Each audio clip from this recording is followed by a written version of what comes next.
Good morning, Dr. Gary here on the road. We are dental practice brokers nationwide.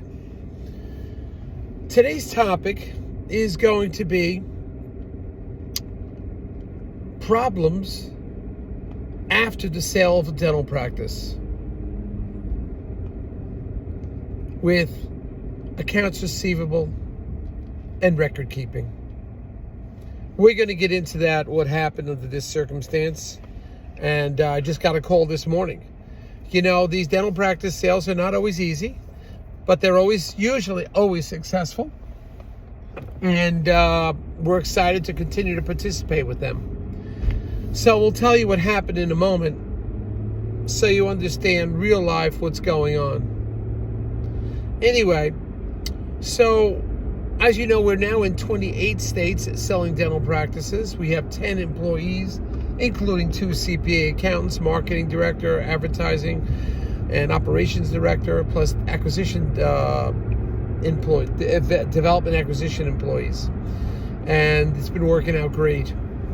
You can reach us at 201-663-0935. Our website is nationwidedentalpracticebroker.com. Also,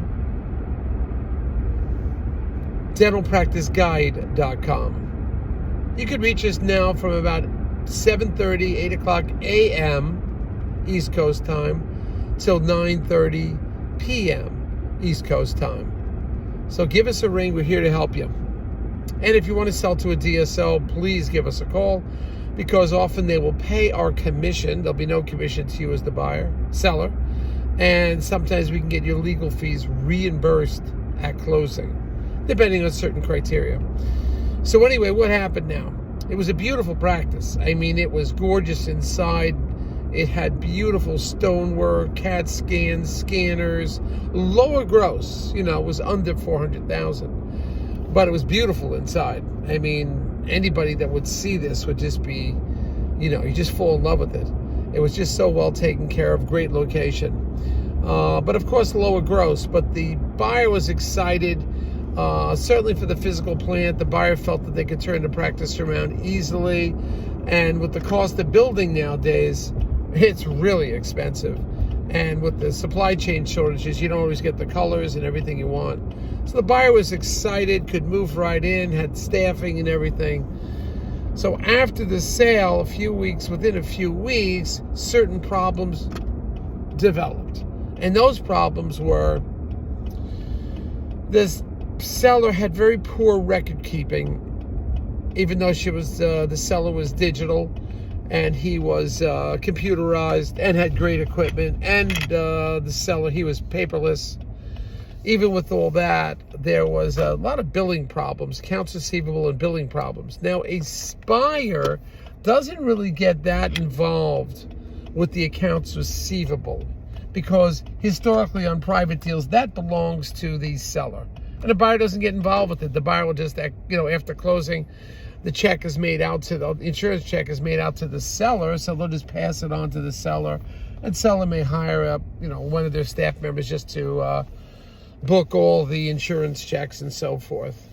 But there's certainly situations where even if the buyer is credentialed with that insurance, that, they may do work on the same patient, submit insurance, even though it's under the seller's name, the new buyer's name. Insurance companies can sometimes mix up and put the old seller's name on both of the procedures. So that could still happen. So that's where the problems happened.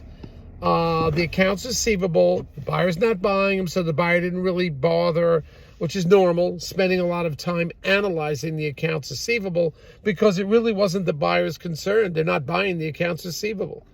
So there's other financial issues to focus on more. That's what the buyer did properly. Now, as time went on, it turned out that the record keeping was poor.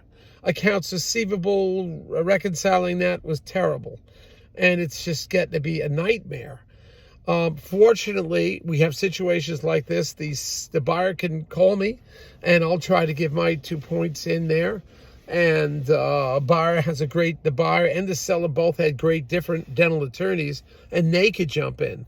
Remember, dental attorneys are experienced with this before, and they could jump in, and especially specific on dental, with insurances having two payers on it, or only coming on one payer. How do you handle that? So this is a big problem. So we're here, we're available, and we're trying to resolve this with the seller, with the buyer, to keep everybody calm. We're pulling the attorneys in post-closing, and they're giving their opinions too. It is stressful for the seller, stressful for the buyer, but because of poor records, you'd really have to say it's a responsibility of the seller. The buyer didn't realize that these accounts receivable were not done properly. It was really a mess. And again, understanding they didn't focus on it, even though we forwarded it to them and so forth, and their professionals could look at it, not a lot of time was spent on analyzing the seller's accounts receivable. Now, when we do DSO deals, it's completely different, because they usually get all the accounts receivable, or they analyze it ahead of time and do a lot of due diligence. We will work this out. We're going to reach amicable resolution, but you just got to be aware. You got to analyze what the business model is as far as the accounts receivable. I rarely have a problem, but this time it developed a problem. I don't think the buyer's financial team spent enough time analyzing it. If they did, they would have seen the problems that they may be encountering and try to figure it out ahead of time. But we don't run into this problem that often, nor do the attorneys, so we're going to have to deal with it. We will have a happy ending. We're just trying to tell you like it is. This is what happens out there. This is real life. We got a problem on our hands now. But it's between Christmas and New Year's time. We're here. Even if we were on vacation, we're still jumping in there. And the attorneys you work with, they jump in there too. So it's important. Your attorneys are available on the weekends and on holidays to at least say, look, I'll analyze it, I'll get back to you next week, or I acknowledge the problem, I'm aware of it, let me work on a solution. And that's what I find by great dental attorneys. And we as brokers are aware of these problems, how to handle it. And we were available to listen to the buyer, listen to the seller. Very important. They need a sounding board, and they need advice. You cannot just cut and run. I believe that's what makes us different as brokers. We don't cut and run after the deal's over. We may exhale 5 minutes after the deal's over, but we're still there for problems, issues, and so forth to handle it. And this will be handled, and we will have amicable resolution. But you've got to give the support to the buyer, support to the seller, having great dental attorneys such as our team that we work with, and us as brokers, we jump in there and try to assist wherever we can. All right? Giving you news from the front, from the battle lines, and from the street. This is how it happens every day. Thank you. Bye.